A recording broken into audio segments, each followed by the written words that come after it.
ಪ್ರೇಮ ವಿಲಾಗ್ಗೆ ಸ್ವಾಗತ. ಇವತ್ತು ನಾನು ಸಂಜೆ ಸ್ನ್ಯಾಕ್ಸಿಗೆ ಗೋಳಿ ಬಜ್ಜಿ ಮಾಡ್ತಾ ಇದ್ದೀನಿ, ಮಂಗಳೂರು ಗೋಳಿ ಬಜ್ಜಿ. ನೋಡಿ ಏನೇನು ಬೇಕು ನೋಡೋಣ ಬನ್ನಿ.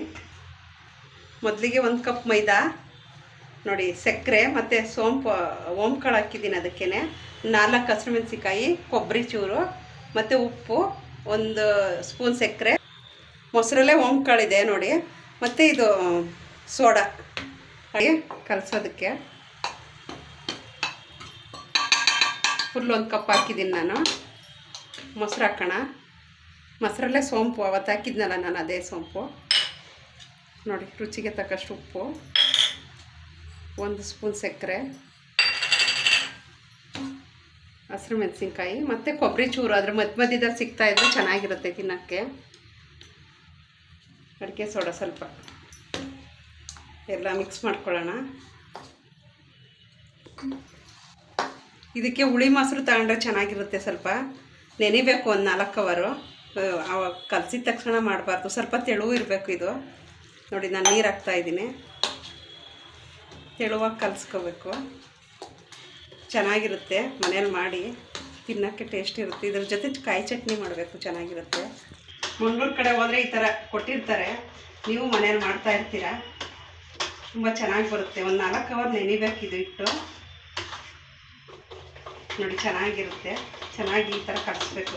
ಸಕ್ಕರೆ ಏನಕ್ಕೆ ಹಾಕೋದು ಅಂದರೆ ಅದು ಮೊಸರು ಮತ್ತು ಹುಳಿ ಉಪ್ಪು ಮತ್ತು ಉಪ್ಪು ಅಂತೀವಿ. ಮೊಸರು ಇದ್ದರೆ ಚೆನ್ನಾಗಿ ಬರುತ್ತೆ ಇದು, ಅದಕ್ಕೋಸ್ಕರ ನಾನು ಹುಳಿ ಮೊಸರು ಹಾಕಿ ಅಂತ ಹೇಳಿದ್ದು. ನೋಡಿ ಇಷ್ಟು ತೆಳು ಇರಬೇಕು, ತುಂಬ ಗಟ್ಟಿ ಇದ್ದರೆ ಚೆನ್ನಾಗಿ ಬರಲ್ಲ.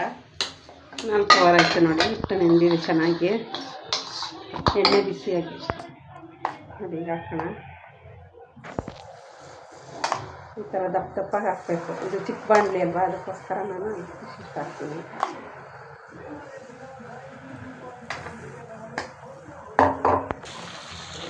ಈಗ ಉಲ್ಟಾ ಮಾಡ್ಕೊಳ್ಳೋಣ. ಈ ಥರ ನೋಡಿ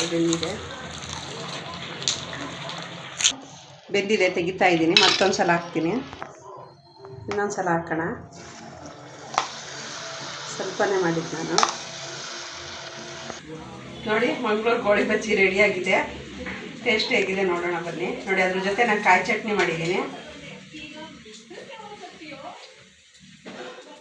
ಇದು ಬೇಗ ಮಾಡ್ಬೋದು, ಯಾರಾದರೂ ಬಂದರೆ ಅವಾಗಲೂ ಕಲಸಿ ಮಾಡ್ಬೋದು. ನಾನು 4 ಅವರ್ ಇಟ್ಟು ಮಾಡಿದ್ದೀನಿ ಲೇಟಾಗಿ.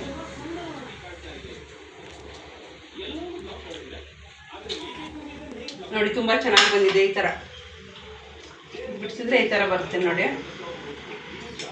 ನೀವು ಈ ಥರ ಮಾಡಿ ಸಂಜೆ ಹೊತ್ತು ಮಕ್ಕಳಿಗೆಲ್ಲ ಮಾಡಿಕೊಡಿ. ಎಲ್ಲರಿಗೂ ಬಾಯ್ ಬಾಯ್. ಲೈಕ್ ಮಾಡಿ, ಶೇರ್ ಮಾಡಿ. ಎಲ್ಲರಿಗೂ ಬಾಯ್ ಬಾಯ್.